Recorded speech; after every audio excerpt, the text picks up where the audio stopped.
A very warm welcome to all of you on my YouTube channel Nothing's Everything. Today we are going to solve the question given in the Pathfinder on the page number 17 in 8th edition Pathfinder के 8th edition में page number 17 पर ये question दिया गया है। और आप जानते हैं कि हम कितना भी पढ़ लें, अगर क्वेश्चन सॉल्व नहीं कर पा रहे हैं तो इसका मतलब हमारे पढ़ने की जो स्ट्रैटेजी है, पढ़ने का जो तरीका है वो सही नहीं है। तो आइए क्वेश्चन को भी सॉल्व करते चलें और पढ़ते चलें। अगर 17 पेज नंबर तक आपने पाथफाइंडर को पढ़ा और इस क्वेश्चन को सॉल्व करने में सक्षम नहीं है तो मैं उम्मीद करता हूँ कि आपने सही तरीके से या तो समझा नहीं या तो पढ़ा नहीं, आपको या तो समझ में नहीं आया। तो मेरे दोस्तों, जब इस क्वेश्चन को सॉल्व करेंगे तो आपका बहुत कॉन्सेप्ट बिल्ड होगा और क्रिस्टल क्लियर आपका ये टॉपिक होता जाएगा जो अमीनो एसिड का है। तो मेरे दोस्तों, अमीनो एसिड का एक पहला क्वेश्चन जो पेज नंबर 17 पे दिया गया है, पहले इसको मैं सॉल्व कराऊंगा, उसके बाद में दूसरा क्वेश्चन लिखूंगा, वीडियो को पॉज करके फिर दूसरा क्वेश्चन भी मैं सॉल्व कराऊंगा। तो आइए देखते हैं इसमें क्या लिखा है। Protein x was fused with green fluorescent GFP means एक प्रोटीन एक्स है, प्रोटीन एक्स है जो फ्यूज कर दिया गया GFP के साथ, यानी एक्स प्रोटीन को फ्यूज कर दिया गया GFP के साथ, फ्यूज कर दिया गया। बात समझ रहे हैं? फ्यूज कर दिया गया मतलब मिला दिया गया। The length of the protein X is 1000 amino acid means जो प्रोटीन एक्स है उसकी जो लॉन्ग चेन बनी है, पॉलीपेप्टाइड बनी है, उसमें 1000 अमीनो एसिड हैं। मीन्स क्या लिख सकते हैं हम? The length of protein, the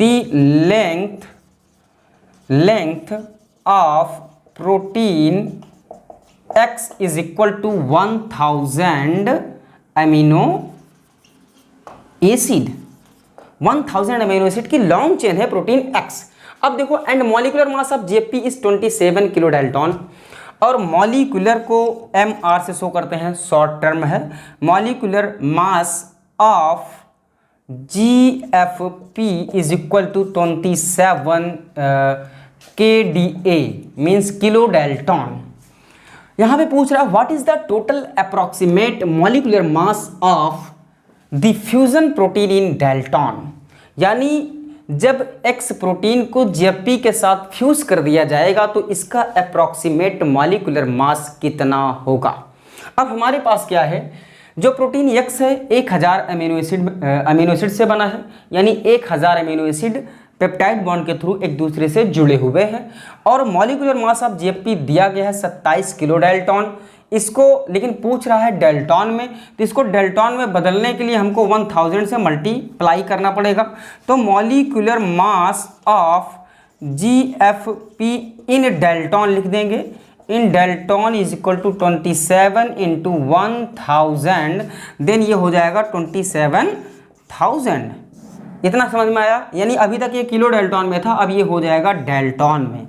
अब लेकिन हमें यह देखना है कि इसका मॉलिक्यूलर मास कितना होगा। जो 1000 अमीनो एसिड जो प्रोटीन यक्स है उसमें 1000 अमीनो एसिड जो अटैच है एक दूसरे से पेप्टाइड बॉन्ड के थ्रू, उसका मॉलिक्यूलर मास कितना होगा। तो जो अप्रोक्सीमेट, देखिए ये कैलकुलेटेड है, मैंने नहीं कैलकुलेट किया है। जो approximate molecular mass of an amino acid होता है, molecular mass of an amino acid जो होता है इक्वल टू 128 होता है, 128 डेल्टॉन होता है। ओके, 128 डेल्टॉन होता है। लेकिन molecular mass of an amino acid residue equal to 128 minus 18 is equal to 110 होता है, 110 डेल्टॉन होता है। ये कैसे होता है? देखो, जब अमीनो एसिड रेसिड्यू कहा जा रहा है, इसका मतलब अमीनो एसिड पेप्टाइड बॉन्ड के थ्रू जुड़ चुका है। जब पेप्टाइड बॉन्ड के थ्रू अमीनो एसिड जुड़ जाता है तो उसको अमीनो एसिड नहीं, अमीनो एसिड रेसिड्यू बोला जाता है। यानी जब अमीनो एसिड दूसरे अमीनो एसिड से, यानी एक अमीनो एसिड दूसरे अमीनो एसिड से पेप्टाइड बॉन्ड के थ्रू जुड़ता है तो हम जानते हैं ये कंडेंसेशन रिएक्शन है जिसमें H2O निकलता है, H2O निकलता है। और H2O का मॉलिक्यूलर मास जो होता है, H2O का मॉलिक्यूलर मास जो होता है वो होता है क्या? 18। तो इसका मतलब जब अमीनो एसिड पॉलीपेप्टाइड बनाएंगी, यानी जितनी भी अमीनो एसिड पेप्टाइड बॉन्ड के थ्रू जुड़ेंगी वो वाटर मॉलिक्यूल निकालेंगे। इसका मतलब 18 डेल्टॉन उसका मास से कम होता जाएगा। इसका मतलब क्या हो जाएगा, 1000, देखो यहाँ पे मॉलिक्यूलर मास, ये बात समझ में आई कि नहीं। यानी अगर जब अमीनो एसिड रेसिड्यू है पेप्टाइड बॉन्ड के थ्रू जुड़ा हुआ है तो इसका मतलब 128 माइनस 18, यानी एक अमीनो एसिड रेसिड्यू का जो मॉलिक्यूलर मास होगा 110 होगा। तो 1000 का कितना हो जाएगा देख लो, molecular mass of protein X is equal to molecular mass of protein X is equal to 1000 into 110। Okay, जब इसको मल्टीप्लाई करोगे तो ये हो जाएगा 1140 उतार दो, जब इसको मल्टीप्लाई करोगे तो यही आएगा 1,10,000। ओके, यानी अब इसमें पूछ क्या रहा है, approximate molecular mass of the fusion protein, यानी फ्यूजन प्रोटीन का मॉलिक्यूलर मास कितना होगा। यानी यक्स को जब जीएफपी के साथ फ्यूज कर दिया गया तब दोनों का मॉलिक्यूलर मास क्या होगा। यानी जो मॉलिक्यूलर मास जीएफपी का हमने निकाला और यक्स का निकाला उसी को ऐड कर देंगे, हमारा उत्तर मिल जाएगा। तो molecular mass of fusion protein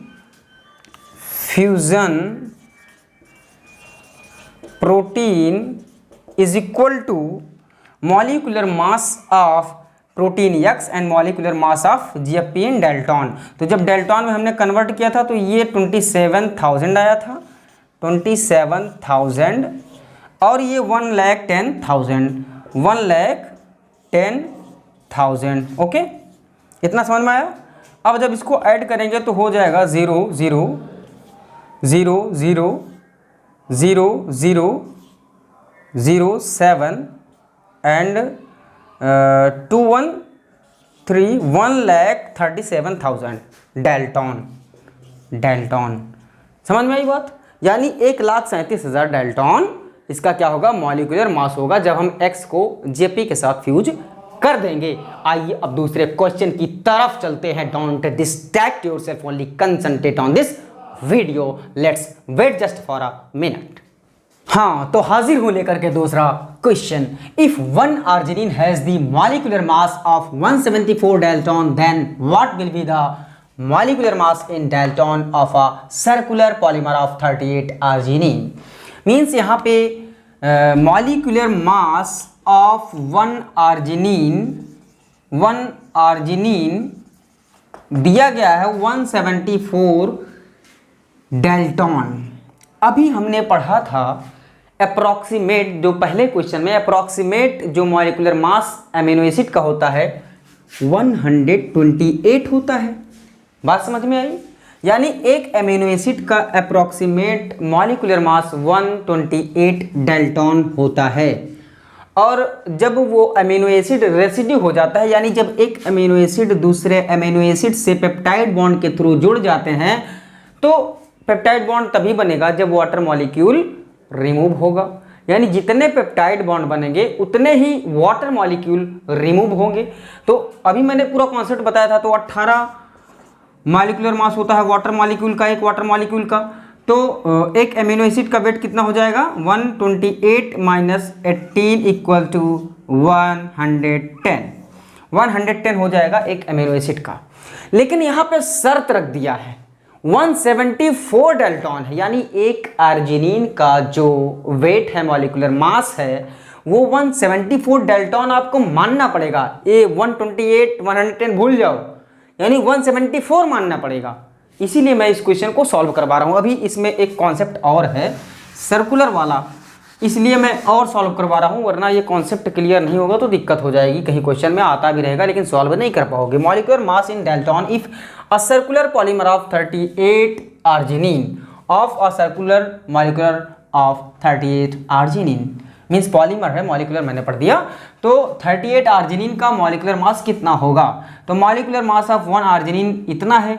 तो molecular mass of 38 arginine, 38 circular arginine लिखना है यहाँ पे, सर्कुलर आर्जिनिन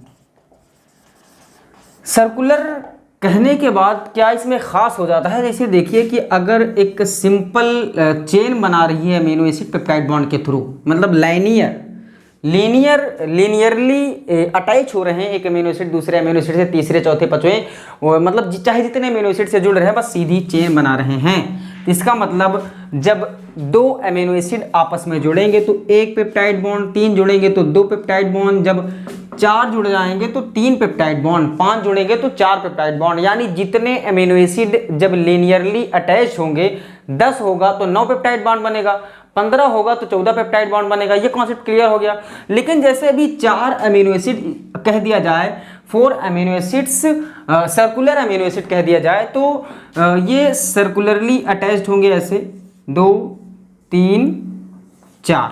बात समझ में आई? यानी ये सर्कुलरली जब अटैच्ड होंगे तो 4 में 4 पेप्टाइड बॉन्ड बनेंगे, यानी 4 अमीनो एसिड के बीच 4 पेप्टाइड बॉन्ड बनेंगे। जब यही लीनियरली होता तो 3 पेप्टाइड बॉन्ड बनता। बात समझ रहे हैं? ये कॉन्सेप्ट क्लियर करना है। जब 4 पेप्टाइड बॉन्ड बन रहे हैं तो 4 वाटर मॉलिक्यूल भी निकलेगा। 4 वाटर मॉलिक्यूल निकलेगा कि नहीं निकलेगा? जितना वाटर मॉलिक्यूल निकलेगा उतना पेप्टाइड बॉन्ड बनेगा। इतना बात समझ में आ गई? हाँ, समझ में आ गई। तो देखो अब यहाँ पे होगा क्या, 174 दिया गया है और 38 का निकालना है, तो 38 इंटू 174, इतना बात समझ में आया? 38 इंटू 174।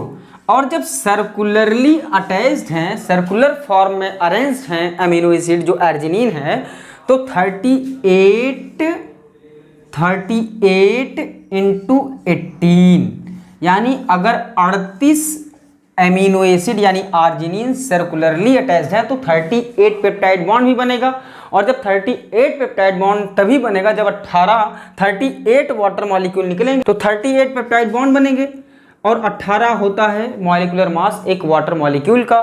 तो जब इसको 38 इंटू 174 करेंगे तो इसका हो जाएगा 6612। इतना बात समझ में आया?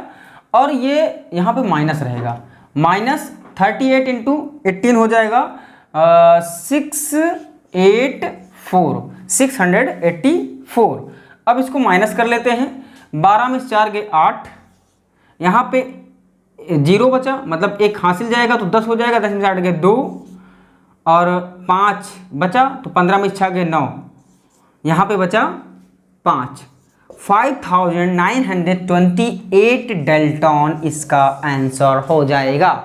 बात समझ में आ गई? मैं उम्मीद करता हूँ ये चीज़ें आपको समझ में आई होंगी। Lots of thanks for watching this video from deepest part of my heart. ऐसी वीडियोस पाने के लिए देखिए मैं थोड़ा सा कैलकुलेशन अभी मल्टीप्लाई करता, ऐसे वैसे लिखता तो वक्त ज़्यादा लग जाता, इसलिए मैंने उसको मल्टीप्लाई करने कितना आएगा इसको लिख लिया था और लिख दिया डायरेक्ट। नहीं तो भी मल्टीप्लाई करते भाई इतना तेज कैलकुलेशन, अगर मैथमेटिक्स मेरी अच्छी होती तो मैं मैथमेटिक्स लेकर क्यों नहीं पढ़ाई करता। चलो ठीक है, कैलकुलेशन थोड़ी बहुत आनी चाहिए, ठीक ठाक आनी चाहिए, बस मतलब मल्टीप्लाई करना आना चाहिए, बस इतनी फास्ट कैलकुलेशन नहीं भी तो कोई दिक्कत नहीं है मेरे दोस्त, क्योंकि हम बायोलॉजी से हैं, जूलॉजी से हैं, लाइफ साइंस से हैं, तो इतना ज़्यादा मैटर नहीं करता है कि मैथमेटिक्स बहुत ज़्यादा नहीं आती है तो कोई दिक्कत नहीं है, बस थोड़ा सा मेहनत करने की ज़रूरत है, वो अपने आप बूस्ट होती चली जाएगी।